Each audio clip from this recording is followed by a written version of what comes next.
eu queria saber da Maíra e da Regiane quais outras práticas, né, quais outros mecanismos as empresas podem adotar, por exemplo, nas contratações, nas relações, né, de comerciais, de contratação, né, o que que seria recomendável aí do ponto de vista jurídico. Oi, Ana. Oi, pessoal. Boa tarde. Só antes de responder a sua pergunta, Ana, eu gostaria de introduzir um pouquinho aqui do nosso artigo, né? Falar por que a gente escolheu ele. E aí, logo depois, a Marinda, ela responde a pergunta que você fez. A gente também, quando nós vimos a questão das vinícolas, né? Que estourou aí um dia desses, a gente começou a perceber que ali tinha uma necessidade das empresas de atribuir a culpa àquela que fez as contratações, né, tentando se isentar de qualquer forma. Então, a gente resolveu escrever sobre, né, como que as empresas elas podem se prevenir da prática de contratação de mão de obra ilegal e formas delas mitigarem o risco de contratar com essas empresas que são inidôneas, né, e se utilizem desse tipo de contratação. E aí a gente também faz no nosso artigo um alerta sobre a responsabilização contratual que essas empresas elas podem sofrer por contratar com empresas que se utilizam de mão de obra ilegal. Tudo bem, gente? Só para complementar o raciocínio da Regiane também, a grande verdade é que a empresa que contrata, ela tem uma produção ali em larga escala, ela tem uma linha de produção, às vezes, que ela não tem um certo controle da cadeia produtiva. Quando ela se vê numa situação dessa, não porque ela foi a causadora, mas porque a empresa que ela contratou estava inserida num cenário de condições análogas à escravidão, ela não quer ser responsabilizada, mas no fim das contas, a Ju e a Silvia podem falar disso melhor, elas já estão responsabilizadas por fazer essa contratação. Então, qual é o ponto do nosso artigo? Como criar mecanismos contratuais para que essas empresas que estão se valendo de prestação de serviços possam se proteger? Porque quando você tem uma empresa que, de fato, está comprometida com a promoção de ações de ESG, você promover essa cultura organizacional, socioambiental saudável de forma interna é muito mais fácil. Você fazer esse controle micro dentro ali da sua estrutura é muito mais fácil, pela criação de comitês, instalação de auditorias, você criar esses mecanismos dentro da sua própria empresa é muito mais fácil. Quando você vai fazer uma gestão que engloba uma cadeia produtiva inteira, é muito mais difícil. Então, qual que é a nossa ideia com o nosso artigo? Trazer a importância de você criar uma proteção contratual quando você vai celebrar esse contrato com essas prestadoras de serviço. Então, ali você coloca declarações e garantias no sentido de que, olha, estou te contratando, mas eu gostaria que você atestasse aqui que você não faz uso de mão de obra perdão, que você não faz uso de mão de obra análoga à escravidão, que você faz recolhimento de verbas trabalhistas, que você promove um ambiente justo, saudável para os seus trabalhadores, que no caso, por exemplo, das vinícolas, poxa vida, você tem ali trabalhadores dos quais eles precisam de estadia, precisam de um lugar para pousar, a prestação de serviço deles é muito específica, eles estão diretamente na lavoura. Então, é você criar mecanismos dentro do contrato que obriguem essas empresas, seja na prestação direta, seja na terceirização, na quarteirização, a garantirem que elas são idôneas, né? Que elas não estão contribuindo com nenhuma prática que possa colocar em risco aquela relação. E hoje em dia existem também, porque o que acontece? Um dos maiores desafios que a gente enfrenta hoje, né, que inclusive o Ministério do Trabalho enfrenta hoje para fiscalizar a prática de trabalho escravo, é justamente as equipes de fiscalização. O Brasil é muito grande, então é muito difícil você criar equipes que possam, de fato, fiscalizar profundamente todos os pontos, todas as empresas, todos os lugares que estão ali, enfim, dentro de uma situação de prestação de serviço que possa gerar uma condição análoga à escravidão.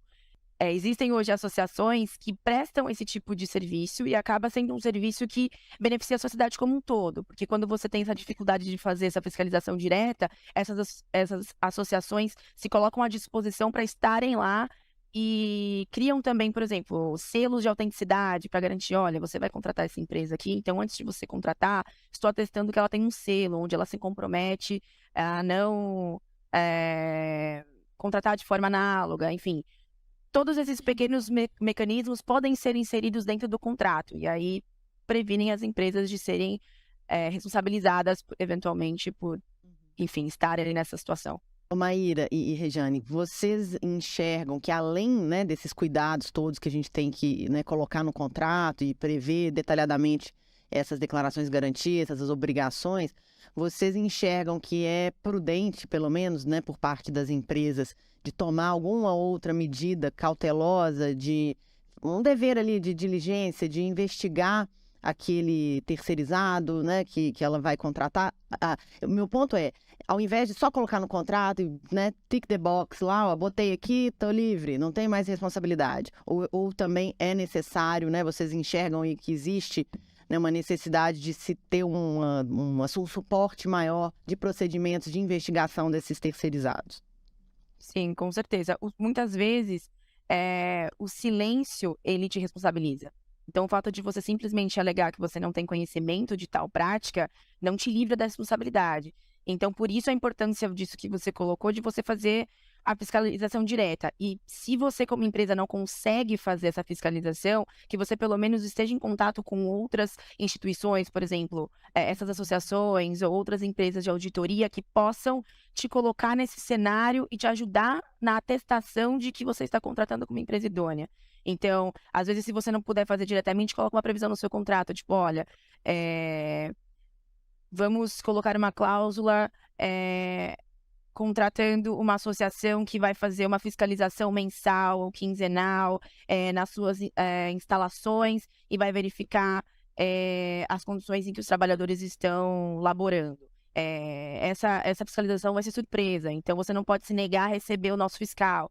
Então, são mecanismos que o ambiente privado te permite criar, né? Porque, querendo ou não, tudo que não é proibido é livre de pacto pelo contrato. Então, aí você acaba customizando e criando aquilo que funciona melhor para você e que também te protege.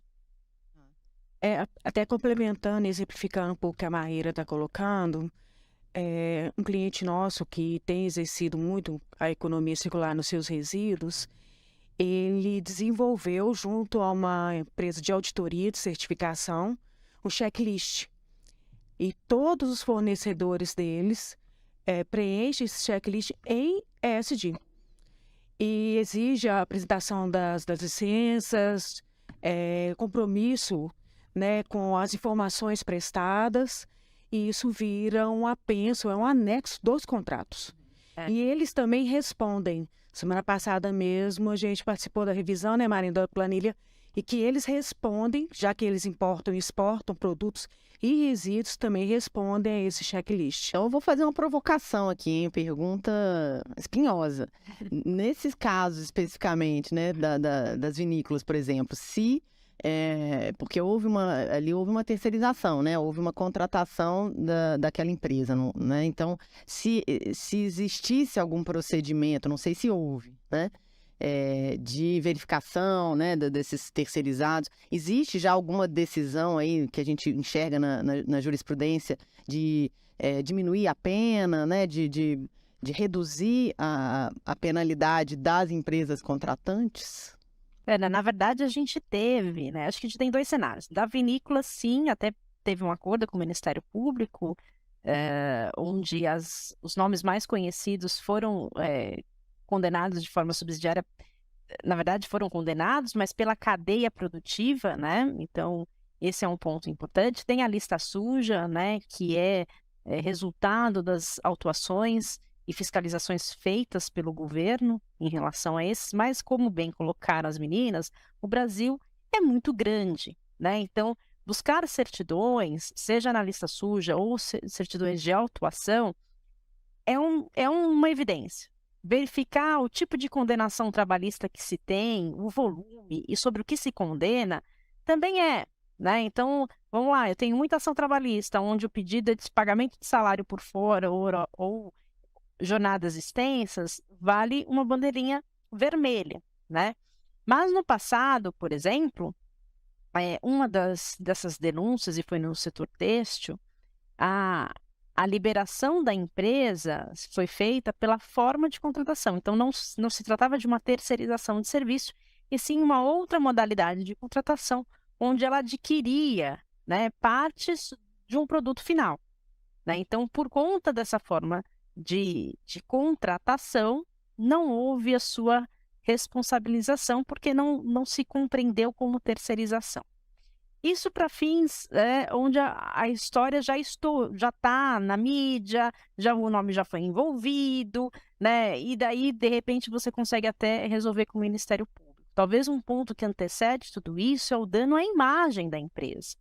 Porque se a gente eventualmente consegue, até por uma questão de adequação do modelo de contratação, resolver, a gente tem que dar um passo atrás, e eu acho que essa é a grande pauta do ESG, como é que eu evito esse tipo de situação chegar a mim e que eu nem precise justificar que eu não estou no modelo de terceirização, e sim num outro modelo de contratação, né? Então, talvez esse seja um momento. E daí, não só buscando em certidões ou em fiscalizações, em anexos um pouco mais parrudos do que declarações e garantias, né? Mas realmente atentando para aquele fornecedor, né?